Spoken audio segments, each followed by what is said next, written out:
So I drive a Suzuki Swift and I wanted to replace the standard unit that comes with it for the audio and replace it with an Android Auto model. And so I managed to pick this up. This is a Sony XAV AX4000.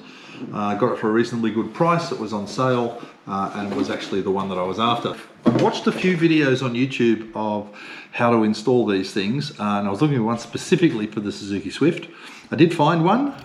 Someone in Europe was doing it, but it was slightly different. Things were back to front and it was a different kind of unit. And so it was helpful, but it didn't really tell me everything I wanted to know. So I thought I'll make one as well. And so maybe if someone like me who's trying to install something into a Swift, this might be helpful. Okay, so that's the deal. We want to install this into the Suzuki and I've actually started to put things together. You can see I've got it here. So this is the unit. You can see it comes with a fascia unit, and let me just show you, that's it there. It's from AirPro. You buy it specifically for the model car you've got, so this is for the Suzuki. It's a 2010 model, so this goes from, I think, 2005 to 2010, this particular one. And you mount it in like this. Now, you can see the unit's in there. It's the fascia plate that you get, and it's got a little frame that goes around it, and it also comes with like a rubber band that goes around this frame, and when you put it in there, the rubber band sort of makes it stay.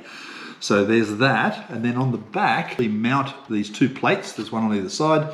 You mount those two plates with these 3 screws there, put them in position, then you put the unit in, do up the 2 bolts there, get it in position, tighten everything up, and that's how it should go in. Now that should go straight into the dash. Now I've got to take the old unit out.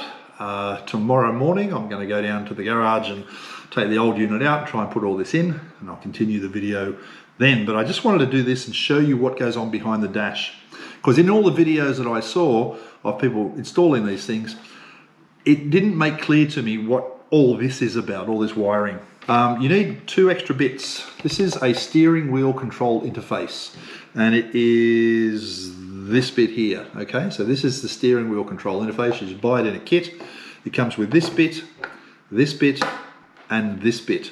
Okay, so that is everything that comes in the steering wheel control interface. You also need one of these. This is an ISO harness for your specific model of unit. So this is for the Sony AX4000, and it looks like this. So those are the bits and pieces you need to buy. The unit itself comes with this plug, and this is the bit that goes out to all your speakers.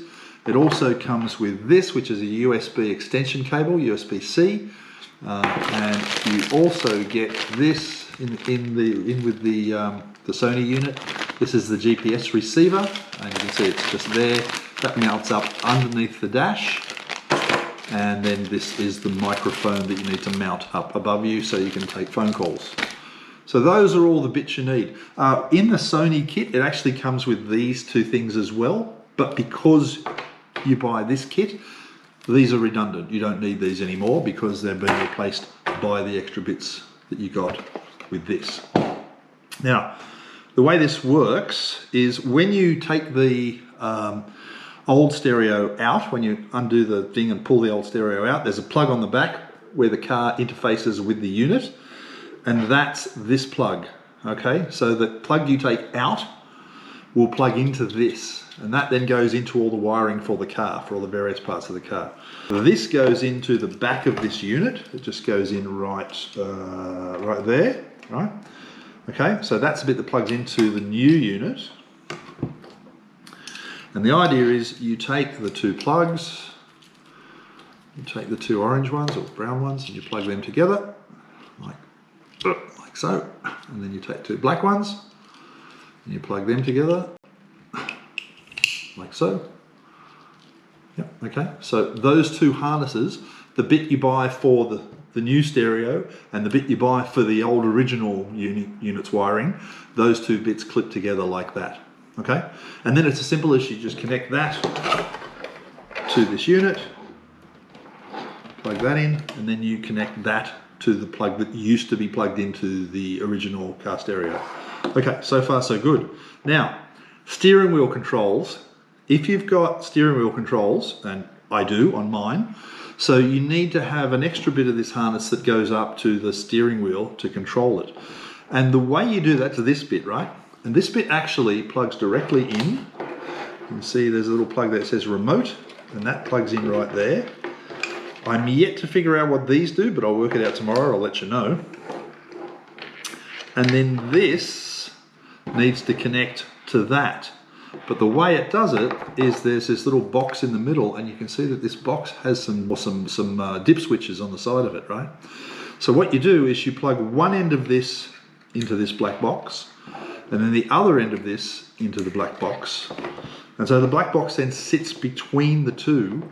And now I'll just show you that when I bought this steering wheel control interface, there's a QR code on the front there. You scan the QR code. It takes you to a page where you can download this installation guide.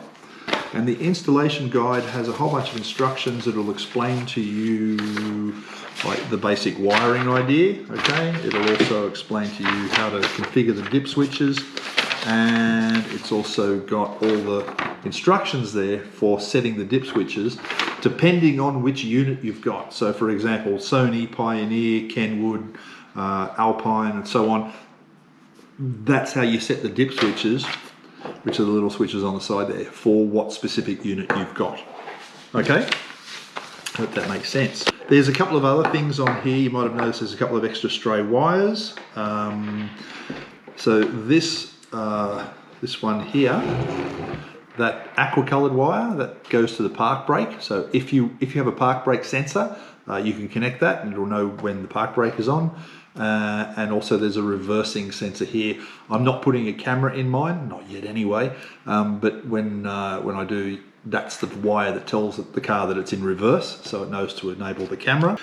And the other stray wire in here is this speed pulse. So in my car, when you accelerate, the volume of the stereo comes up slightly, okay, and that's controlled by this speed pulse. If you want that to work, that needs to be connected. I mentioned there was this came with the Sony unit. That plugs into that one, like so, and that goes out to the speakers. You've got front left, front right, rear left, rear right. You've got subwoofer out, mono only, and you've also got the camera input if you're installing a camera. The microphone that I mentioned, that plugs into the red one. The GPS receiver plugs into this white one just here, and the extension cable for the USB-C, that just goes in there like so. So that's all the spaghetti that's behind the dash. Pull the old unit out, disconnect it, plug it in there, plug a few other bits and pieces in. We'll work it out tomorrow when we do it, and then this goes in. And I'm hoping that that's it. So I hope that makes it a little bit clearer to see how the wiring sits in the back, because that was the bit that had me confused. It's actually not very confusing. We'll see how we go tomorrow when we go downstairs to actually install it. See you then. Well, good morning, and today is tomorrow, so time to try and put the stereo in the car. This is the existing unit. This needs to come out, and our new unit needs to go in. So what I've got to do is I've got to pull these plates off here. I believe I can just pull that one. There you go. So that comes off. Okay, so to take the glove box out, I believe you just press that, push this in and push the other side in. It's done. There you go. So that comes out. Yeah, there's a hook there, they hook on there. Oh yeah, okay, well, that's easy enough. So you can see that bolt there. This one here. That needs to come out, and there's another one on the other side. So those bolts will come out, and then hopefully that unit comes out. This side was really easy, you can get in there, but this side, because of the steering wheel, it's a lot harder to get in under there.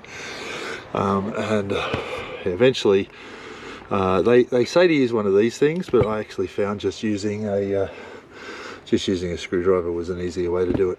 So yeah, so they're both removed now. Taking the unit out, it's just a matter of getting under each edge with a ideally plastic. I didn't have a plastic one, so I just used this prying tool and was trying to be careful with it, and it didn't really do any damage. So so far so good.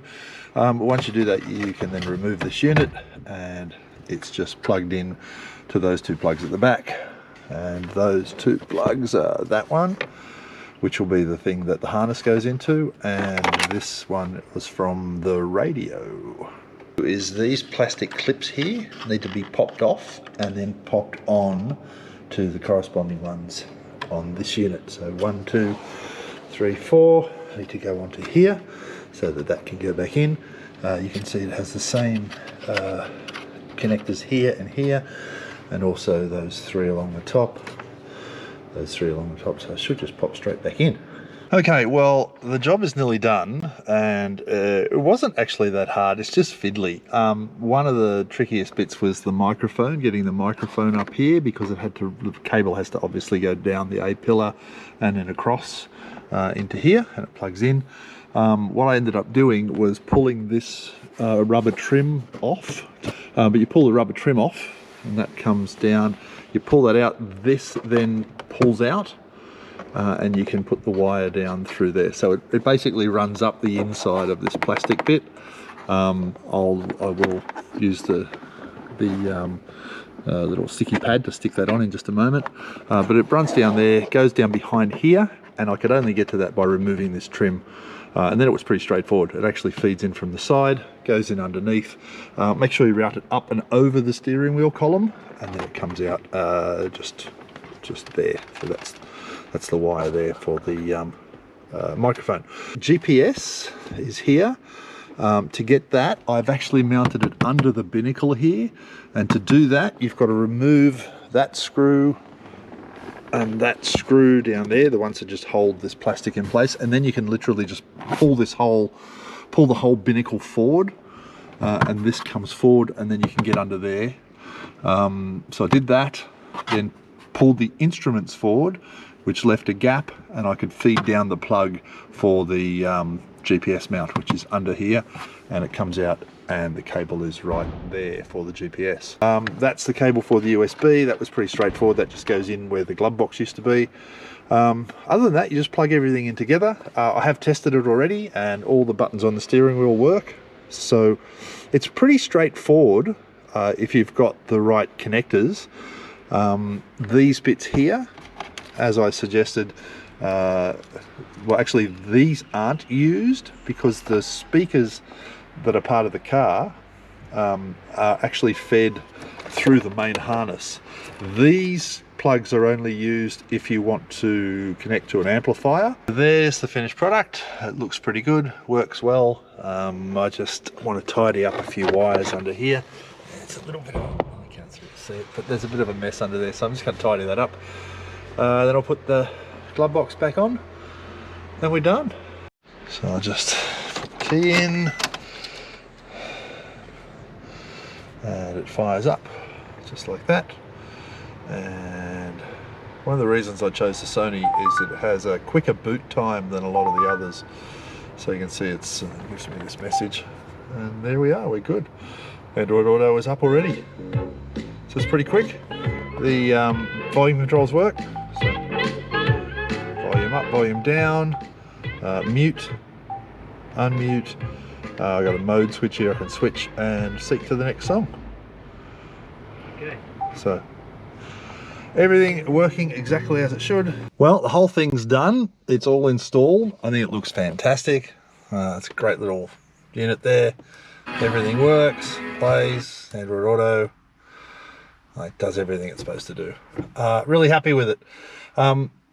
Installing it was pretty much straightforward. It's all those connectors I showed you, they all just plug into each other. I just plugged everything into the plugs in the back of the unit, connected it all together, and it just worked. There was nothing else I needed to do.